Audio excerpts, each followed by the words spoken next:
Muy buenas, yo soy Jerónimo Iván, filmmaker, cineasta, entre otras cosas. Como os enseñé en el otro vídeo, me he comprado la Nikon Z, esta cacharra de aquí. Hace una semana más o menos que me la compré, una semana y algo. He hecho bastantes pruebas, aunque no las que hubiera querido porque estos días ha llovido mucho y entonces pues no podía hacer más pruebas de las que quisiera. Tengo muchas cosas de las que hablar sobre la cámara. En principio, decir de que es una muy buena cámara, la verdad. No quiero dejar como las conclusiones enteras al final, entonces os comento un poco. Es una muy buena cámara, tiene una calidad muy buena, la verdad. Me ha sorprendido bastante la calidad. Tiene muchas cosas de las que hablaré en otro vídeo porque me gustaría hacer como un vídeo que sea sobre las cosas buenas que tiene la cámara, las cosas malas y las cosas que debería tener. Porque hay algo que me cabrea mucho de las marcas. Parece como que hacen limitados los aparatos a posta, para luego como sacarte actualizaciones y que puedas actualizarla y entonces poder usarla como al nivel máximo que tiene el potencial de la cámara, ¿no? Pasa mucho con los ordenadores, pasa mucho con las cámaras. Yo siento que esta cámara es como que la han sacado demasiado pronto antes de que estuviera preparada. Quiero hacer un vídeo aparte para explicar un poco las cosas que le faltan a la cámara y las cosas que fallan, porque fallan muchas cosas dentro del propio sistema de la cámara. Cuando tú sacas una cámara al mercado, tiene que estar preparada para usarla. ¿De qué me sirve comprar un aparato o algo si no lo puedo usar como me gustaría usarlo hasta que lo actualicen? Yo no le veo el sentido. Y veo que muchas marcas hacen últimamente eso, de sacar un producto que en principio es bueno y luego pues poco a poco te la van actualizando por software y acaban haciéndola mejor. Bueno, como veis todavía no me ha llegado la jaula, la estoy esperando, creo que me llega mañana. No voy a hacer una review de la jaula, obviamente, porque al final es una jaula y ya está. Lo único diferencial de las otras jaulas de las otras cámaras quizás es, o sea, viene con la empuñadura que esta no tiene. Como podéis ver aquí, no tiene. Bueno, tiene una pequeña. Lo digo porque estos días que la he estado probando es bastante incómoda, la verdad. O sea, aunque sea una cámara pequeña como tal, pero es bastante incómoda de utilizar. Porque al final la forma de agarrarla tienes que como que cogerla con los dedos y te acaba cansando la mano de la forma que agarras esta mini empuñadura.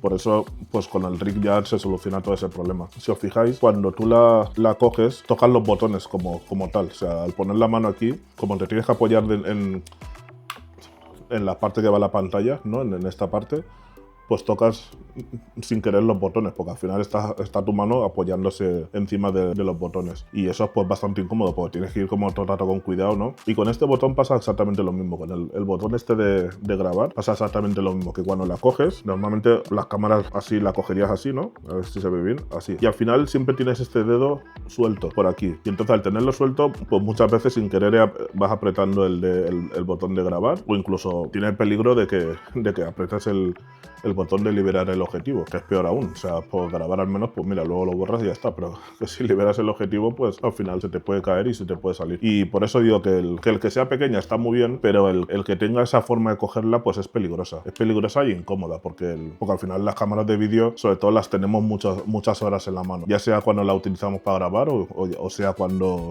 la tenemos en reposo. Pero bueno, es una muy buena cámara, ¿eh? Bueno, antes de enseñaros un poco lo que he grabado, quería comentaros eso de que se ve por las redes, ¿no? La FX Killer, la sustituta de la FX3, tal, no sé qué. Para los que tenéis la FX3 o tenéis la 7S3, que es la que yo me compré, yo diría de que realmente, obviamente es mejor cámara que esas dos. Graban en RAW interno, tiene el códec de red y graba en 6K. Ya solo por esas tres cosas ya es mejor que la FX3. Para los que tienen la Sony FX3 o la 7S3, pues realmente si no necesitan el RAW, pues entonces yo de mi parte no les recomendaría que se la cambien como tal. Porque al final, cuando tú te compras una cámara nueva, se evalúa bastante con el tiempo, aunque la FX3 sigue teniendo bastante valor, o sea, pero claro, ya te tienes que comprar tarjetas diferentes y bueno, básicamente eso. Yo creo que el que no necesite el RAW realmente no debería cambiarse la cámara, o sea, porque la FX3 es una cámara bastante válida. Sí que es verdad que es molesto lo de tener la pantalla pequeña en comparación a esta, pero bueno, por todo lo demás sigue siendo una buena cámara a día de hoy. Los que usamos más el RAW somos los que hacemos publicidad y cine, ya sea cortometrajes, documentales o publicidad. Largometrajes todavía no hemos llegado, pero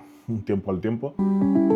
Entonces, entre estas dos imágenes que tenemos aquí, una está grabada con la Blackmagic 6K Pro y otra está grabada con la Nikon ZR. Y entonces, a simple vista, me gustaría saber alguien si ve la diferencia de las cámaras, ¿no? Pero sobre todo para los que tengan Blackmagic, a ver si realmente saben distinguir cuál es la Blackmagic, ya que son usuarios de Blackmagic, y cuál sería la Nikon. Vale, pues dicho esto, pues vamos a ver un poco lo que he grabado y lo que he intentado grabar y lo que he podido grabar.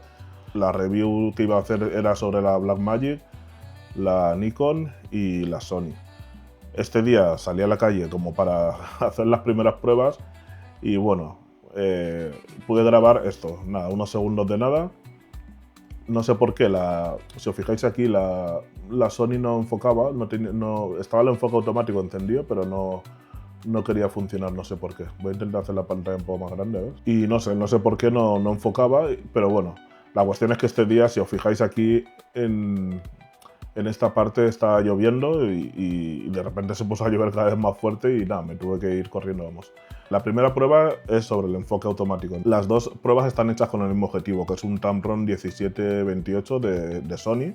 Sí que es verdad que es un poco de desventaja porque al final la Nikon la utilizo con un adaptador electrónico y la Sony pues va con su montura nativa. Yo hice la prueba por hacerla, para ver si realmente se notaba mucho la diferencia entre uno y otro, pero bueno. Esta, por ejemplo, es la Sony FX30, como podéis ver. Voy a hacer la pantalla completa. Esta es la Nikon. Que si os fijáis en el fondo, en la parte del fondo, se nota como el foco le cuesta, o sea, fluctúa. Va rápido, pero al final es como que le cuesta un poco también el coger el punto exacto. No es tan fluido. Por ejemplo, voy a poner otra vez el de la Sony. Aquí en pantalla grande, si os fijáis el de la Sony, es como más suave el cambio de foco.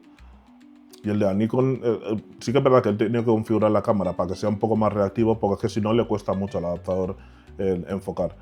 Pero el de la Sony, si os fijáis, es como más suave el enfoque, cómo coge el enfoque, y el de la Nikon es como que a veces cuando aparece de repente, en el fondo sobre todo se nota como la imagen fluctúa.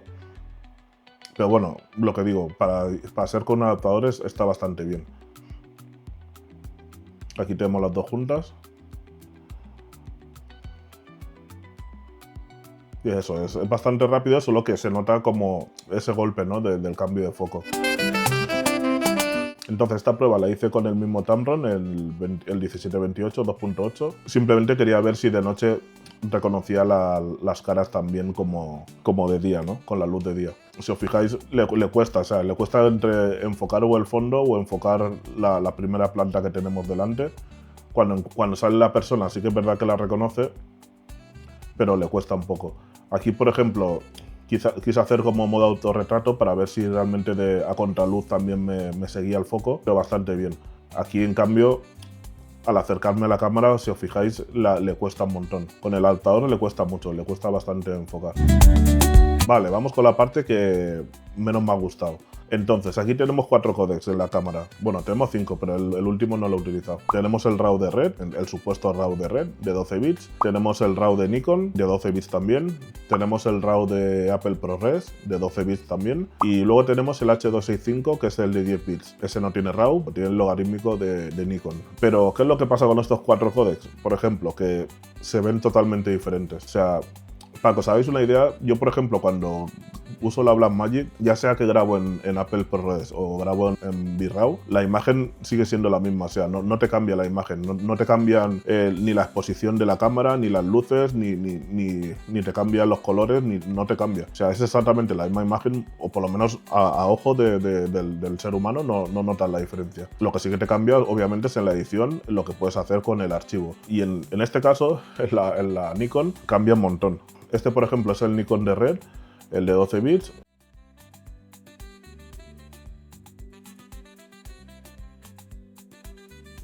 Se ve bastante bien, la verdad, se ve bastante limpio. Sí que es verdad que Nikon tiene como unos tonos verdosos, pero yo creo que eso es lo que le da a lo mejor el toque ese, ¿no? De cine. Este es el RAW de Nikon, que si os fijáis, ya los tonos pasan a ser bastante más verdosos. O sea, está grabado con el mismo objetivo todo el rato. Este es el Apple ProRes, que no entiendo por qué se me ve en este color, la verdad. O sea, lo único que he hecho, mira, de hecho lo voy a enseñar. Aquí, así es como te viene, por ejemplo, el propio RAW. Cuando tú metes el archivo en el editor, te sale así, cerrado, el RAW, ¿no? Este es el RAW de Red, por ejemplo. Entonces tú entras al proyecto, te vas a Clip y te abre las pestañas de las opciones que puedes usar. ¿Ves? Aquí está el ISO que utiliza, o con el que se grabó, mejor dicho. Aquí está la temperatura, el tinte y la exposición. Aquí tienes diferentes espacios cromáticos que tú puedes elegir pero lo mejor es no tocar. Si al final la gracia que tiene esta cámara es grabar en el logarítmico de Red, ¿no? Yo, por ejemplo, aquí lo único que he hecho es un cambio de espacio cromático. Si os fijáis aquí, cambio de espacio cromático te lo pone aquí, es el único nodo que he tocado. Simplemente pues para eso, para pasar de esto, ¿no? Del logarítmico a ponerle el Rec 709, ya está. Es lo único que he hecho en todos. Aquí en Nikon he hecho lo mismo. Y aquí en el Apple ProRes he intentado hacer lo mismo, pero como nunca he trabajado con el Apple ProRes, entonces no sé si la gama que utilizas es la Apple Log. Yo no he encontrado otra que tenga algo que ver con Apple ProRes, pero siento que se ve muy mal la imagen. O sea, se ve muy amarillenta, muy verdosa, muy mal. Esto que tengo aquí así como morado no es de la cámara, es que tenía la tele encendida en ese lado y no me di cuenta que entraba ese tono de luz. Pero bueno, yo me quiero centrar sobre todo en los amarillentos, en los verdosos que da el Red RAW. Digo, el Apple ProRes. Este, por ejemplo, es el H265 a 5,7K y como se ve, pues es eso. Es mucho más suave que todos los demás códecs. Yo lo veo como muy suavizado. Sí que es verdad que lo veo como si fuera como que tiene demasiado tratamiento la imagen. Si os fijáis, por ejemplo, yo no tengo mucho pelo, ¿no? Pero en la barba, por ejemplo, le falta como nitidez, se ve como más borroso, más, no sé. Se ve como muy lavado. Sí que es verdad que en cuanto a tonalidad, este, que es el H265, es el que más se parece a la tonalidad inicial del RAW de Red. Por ejemplo, el RAW de Nikon ya pasa a ser como más verdoso. Y el RAW de Apple ProRes es que directamente no lo entiendo. Tengo que averiguar cómo pasarlo a Rec 709 sin que quede así, porque me extraña mucho que quede así tan mal. Pero bueno, yo la conclusión que llevo con esto es que realmente lo veo innecesario el poner tantos códecs en una cámara. Primero porque los colores no tienen nada que ver unos con otros. O sea, y es lo que digo, que para mí este, por ejemplo, sobra. El Apple ProRes sobra. Entiendo que el de Nikon está, porque al final es la marca de la cámara, ¿no? Yo teniendo el RAW de Red, dudo mucho que la gente utilice el de Nikon. Y lo dicho, el H265, pues al final pues es lo que es. O sea, no, es peor que los de la Sony, por ejemplo, en mi opinión, porque de hecho, o sea, esto es la Sony y eso que está en la FX30, no en la FX3, que esta tiene el sensor más pequeño. Pero bueno, más o menos se parecen. Pero fijaros cómo se ve esto, ¿no? Que se ve como más nítido, más... Esa nitidez que yo a veces me quejo mucho también, ¿no? Pero bueno, pero para contenido de redes sociales es ideal. Y fijaos cómo se ve esto. Que este es el H265 de la Nikon. Se ve más verdoso, se ve menos nítido, se ve... no sé.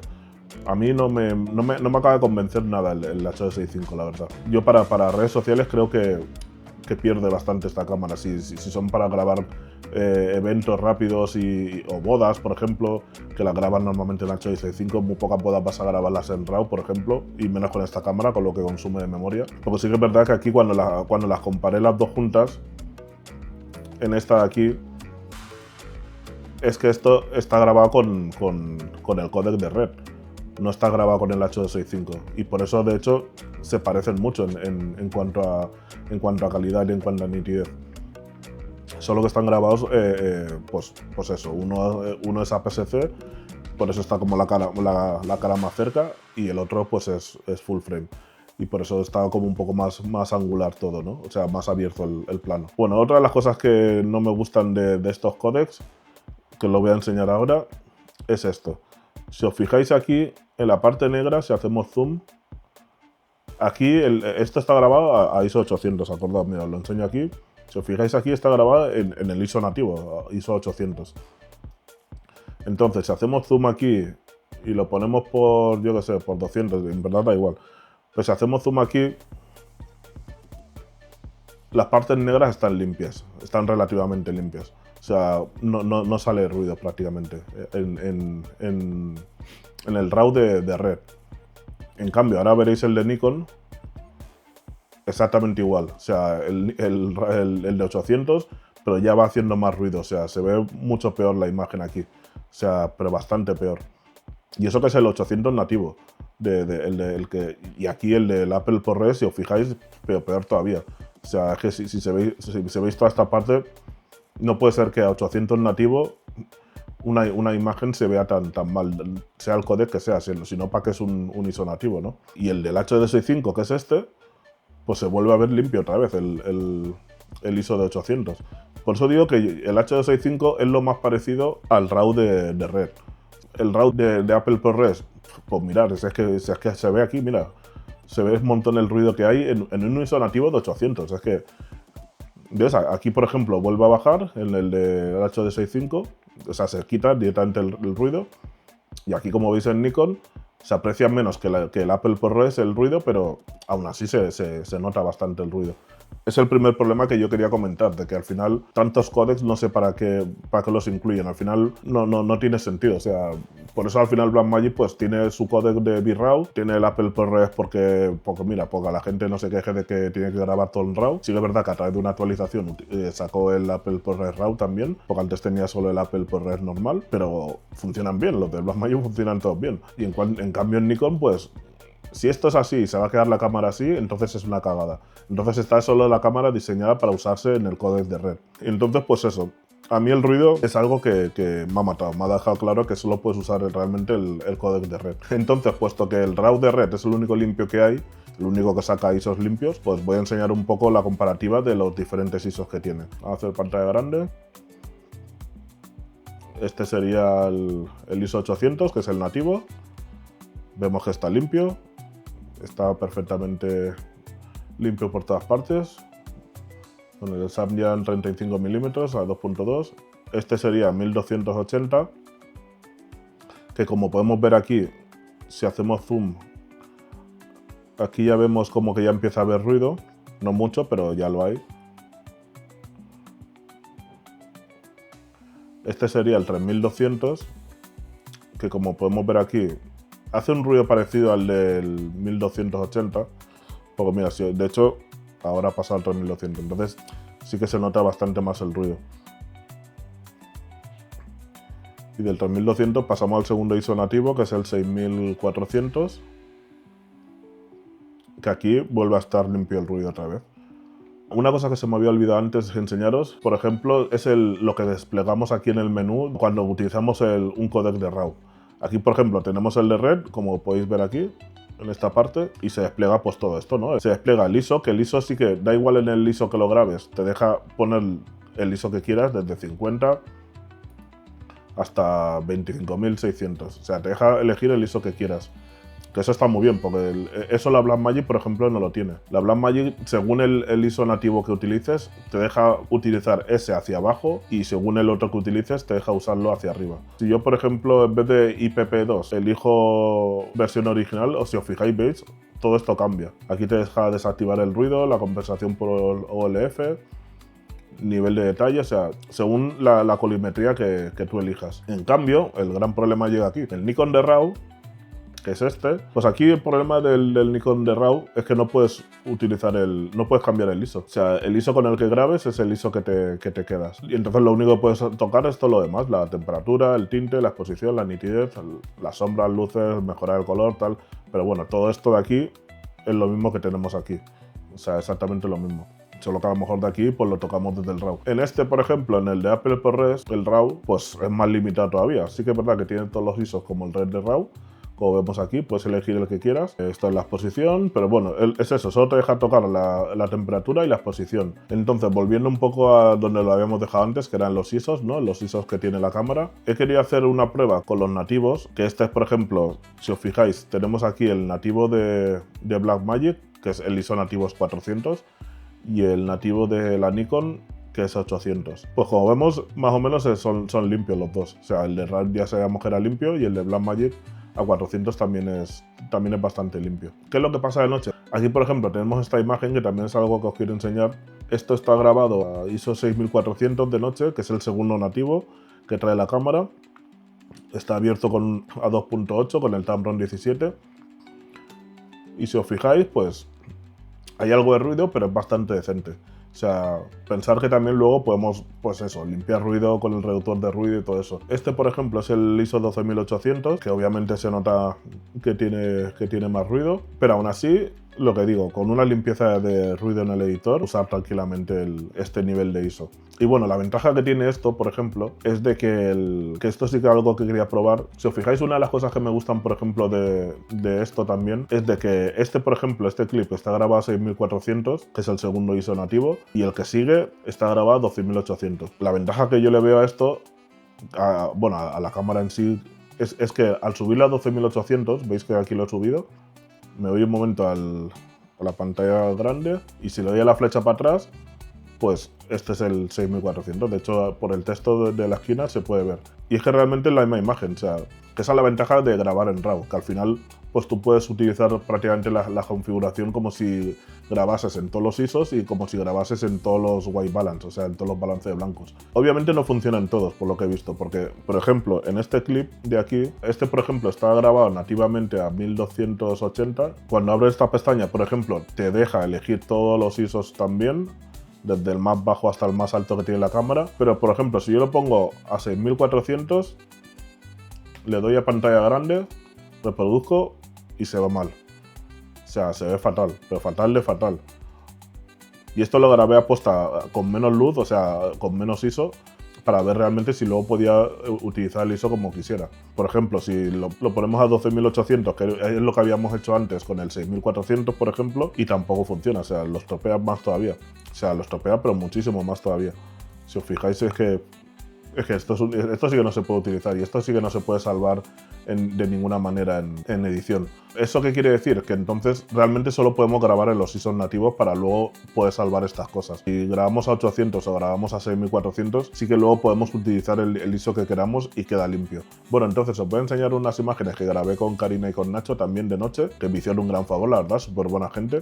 Me hicieron, como se dice en cine, ¿no?, el doble de luces, y la verdad es que quedan unas imágenes bastante chulas. Pues aquí, por ejemplo, tenemos a Karina. Aquí ya directamente sí que utilicé el Red RAW y me olvidé de otros códecs. Entonces aquí de noche me llevé la Nikon y me llevé la Blackmagic. Al principio sí que es verdad que hice tomas con el Tamron, que el de Sony, pero luego también tengo las comparativas directamente con el mismo objetivo, con los Samyang en las dos cámaras. Aquí todavía no había oscurecido del todo.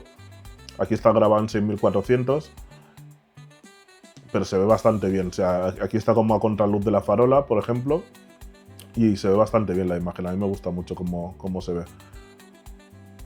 Esto es con la luz de cara a la farola, con la luz en la cara, el ISO a 6400 también, con el Tamron, y se ve bastante bonito. O sea, sí que es verdad que lo que digo, aquí no había oscurecido del todo, estaba haciéndose de noche y quedaba nada. Pero se nota todavía el cielo bastante azul, pero era bastante de noche. No me acuerdo qué hora era, pero ya aquí a las 6:30 o así ya oscurece. Yo creo que por aquí eran las 7 o llegando a las 7. Aquí tenemos a Nacho, por ejemplo, que es lo que digo, que lo bueno de grabar a contraluz es que también puedes medir un poco el rango dinámico de la cámara, ¿no? Obviamente aquí no está tan oscuro como para que se note, ¿no? Pero era la idea de grabar a contraluz, que la luz de la farola le viniese detrás y que le hiciera esa silueta. Aquí es lo mismo, pero con la luz de frente, la propia luz de la farola. Aquí pillé a Karina haciendo unas fotos, creo, cuando revisé las imágenes. Pero la verdad que con esta luz bastante chulo. Para grabar 6400, bastante limpio de noche. Aquí, por ejemplo, tenemos ya con la Samyang, con las de cine, porque quería ver realmente qué diferencia había entre la Blackmagic y la Nikon, y entonces necesitaba poner el mismo objetivo en las dos. Aquí seguimos a 6400. Sí que es verdad que esta es otra farola, porque le hace como más sombra. Pero bueno, aquí sobre todo lo que yo quería ver era el nivel de ruido que hacía, que por lo menos hace algo, pero no tan molesto. Sobre todo si os fijáis en la parte de la cara, es donde más se puede apreciar. La Blackmagic, por ejemplo, sí que hace más ruido que en 6400 que la Nikon. O sea, si os fijáis en la piel de ella, en la cara, sí que se notan bastante los puntitos ahí del ruido. Pero bueno, bastante bien. Es lo que digo, o sea, al final esto es como graba la cámara, y al final es que esto se puede realmente limpiar fácil en postproducción sin tener que hacer una reducción de ruido exagerada como aquel que hice. Vale, aquí tenemos lo mismo con la luz de cara. Esta es con la Nikon 6400, con el Palacio Real de fondo. Si os fijáis en el cielo, aquí por ejemplo está oscuro del todo. Y aquí en la Blackmagic Este sí que está grabado ya a la misma hora, las dos cámaras. Todavía le coge algo de luz en el cielo. Esto es lo que diferencia el rango dinámico, que era algo de lo que quería hablar también. Al final, la Blackmagic tiene 13 pasos de rango dinámico y la Nikon supuestamente 15. Entonces debería de tener mucho más rango dinámico la Nikon que la Blackmagic. Y es algo que me sorprendió, porque cuando yo vi el cielo, al editar estas partes del vídeo, cuando yo vi el cielo de las dos cámaras, me extrañó mucho, porque dije, pero ¿cómo es posible que la Blackmagic, teniendo 13 pasos, tenga más rango dinámico que la Nikon, ¿no? Yo por eso siempre digo que no hay que fiarse de lo que te dicen los fabricantes, ni las especificaciones, ni nada de eso. Hay que probar las cosas y uno mismo juzgar por lo que prueba y lo que conoce. Bueno, aquí tenemos a Nacho con lo mismo, hemos cambiado el objetivo al Samyang, como con Karina en los planos anteriores. Y lo dicho, pues ruido, en la Nikon se ve más controlado, sí que es verdad que se ve bastante más controlado. Y este, que es el de la Blackmagic, pues se ve como un poco más exagerado a 6400. Pero bueno, si os fijáis otra vez en el cielo, pues en la Blackmagic se sigue viendo azul y en la Nikon directamente se ve negro.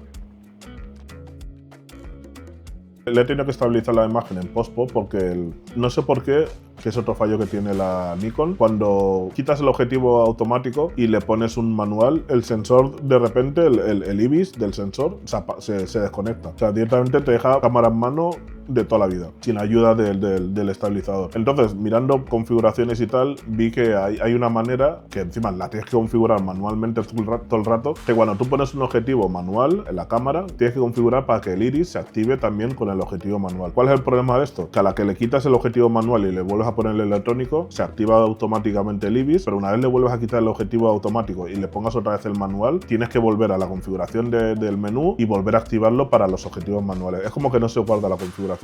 Es otro fallo de Nikon. Ya os digo, hay un montón de cosas que parecen pequeñas, pero son muchos fallos que tiene esta cámara todavía, que son cosas que la mayoría son de software, que se pueden solucionar. Yo cuando la gente se queja del micro HDMI, de la empuñadura y todo esto, entiendo que son cosas que pues, puedes quejarte, pero yo me quejo más del funcionamiento de la cámara, de cómo funciona la cámara, que la veo todavía que está limitada, que no está como pulida. O sea, yo siento que han sacado a la venta algo que no está pulido. Y por eso voy a hacer un vídeo más adelante, la semana que viene seguramente, solo hablando de las cosas que me gustan y las cosas que no me gustan de la cámara, porque por primera vez que de todas las cámaras que me he comprado, es la primera vez que yo creo que va a haber una lista de más cosas que no me gustan que cosas que me gustan, que simplemente son cosas que yo sé que van a arreglar con actualizaciones, pero es que lo que he dicho antes, no tenemos por qué esperar a que actualicen algo cuando ya nos hemos gastado el dinero en comprárnoslo, ¿no? Porque tú puedes sacar actualizaciones para mejorar algo, pero no venderte algo que todavía no funciona del todo bien y luego actualizarlo. Y bueno, ya para terminar, pues os voy a enseñar un momento cómo funciona la cámara en mano, que no tiene ni un misterio, la verdad. Tiene dos maneras, tiene la normal, o el IBIS normal, desactivado, o el modo Sport. Aquí lo tengo en Sport, por ejemplo, normal,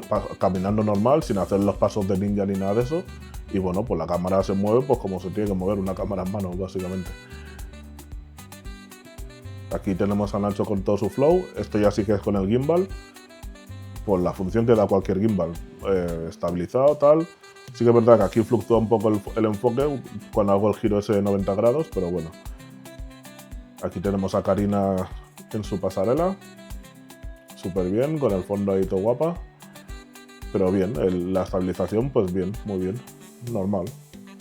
Bueno, pues esto sería todo el momento. ¿Que vale la pena la cámara? Pues obviamente vale la pena. Una cámara en 6K que graba RAW interno a 2.400 euros tiene que valer la pena sí o sí. ¿Que tiene sus inconvenientes? Pues obviamente tiene un montón, muchos. Y por eso quiero hacer un vídeo aparte para explicaros los inconvenientes que tiene por si alguien está dudando en comprársela, si alguien está dudando entre si vender las que tiene para comprarse esta, o si está dudando en comprársela como segunda cámara, lo que sea. En cuanto pueda, haré un vídeo explicando las cosas que no me gustan de la cámara en sí, las cosas que le faltan y las cosas que yo seguramente sé que por actualizaciones van a llegar. También explicaré las cosas que me gustan, obviamente, que son muchas. Os voy a dejar con un popurrí de imágenes que he grabado estos días así sueltos. Algunas las habéis visto y algunas no, que solo he podido sacarlas 2 días por la lluvia. Y nada, espero que sigáis grabando, que sigáis filmando y a darle al rec.